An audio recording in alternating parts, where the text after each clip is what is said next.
a new person that's sort of in charge of the association. You're a very hockey knowledgeable man, familiar with the boys' side. And he told me this story, Tom. Last year, the AAA Association took a 15-year-old that, in retrospect, he said they made a mistake. He said the 15-year-old, while he was physically good enough, he had a bad attitude. He played entitled. He was more of a behavior problem when he went up. So they didn't manage to deal with his personal development and leadership development by bringing him up that soon. It's just same thing with NHL players, you guys. If you bring up a guy you draft without going through the American League first, you may have more trouble than success. Yeah, well, I'm reading that. Darn, I wish I could remember his name. He's a hockey guy from Nova Scotia. He coached forever. He's written a book, and he talks about Scotty who's Montreal's GM there? That really good guy. Sam Pollock? Yeah, Pollock. And Pollock, like he really believed in the draft, but the other thing he believed was that he never gave up on a player till they're 23. So they used to keep the guys down in the minors until they're ready. Eh?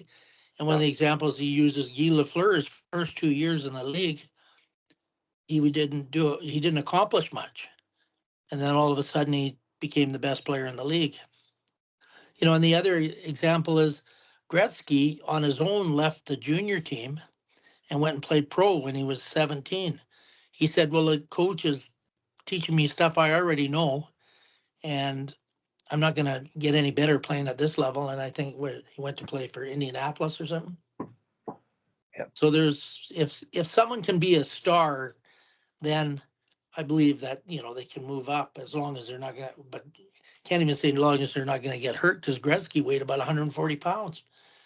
But I want to make a point, Tom, related to Gretzky and related to these stars, like McKenna with U18.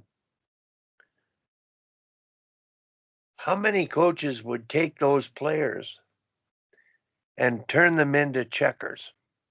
Well, that's the scary thing. Yeah. Just to play, they do that, eh? And you end up it's like I hated sending kids up when I was coaching the midget AA there, because they get called up to the AAA and sit in the bench all game. Yeah. And they're missing our game where they play every situation. So unless someone's going to be played, it's better to be a star where you are. That's kind of what I think, anyway. No, I agree. Well, I've earmarked a couple of points here on the conversation. The Makar story is a huge one on the guy's side. I'm trying to think of the female side. Are there any Makars who did stay back longer and still evolved into becoming great players? Well, I'm sure Kim would know some, because she coaches the girls all the time, right? Yeah. We call them late bloomers, but Makar isn't a late bloomer. He just bloomed at the right time, the right way. He could have been ruined. Well, Shumi said he was good, but he wasn't the best. Yeah. And then all of a sudden he just blossomed. And he went to Crowchild there, and the guy's a pretty good skating coach, I think. And he worked on his edges all the time there. Yeah. So he kept on working on his game. And I don't think they cared about what level he was playing, him and his dad. Yeah. So. Like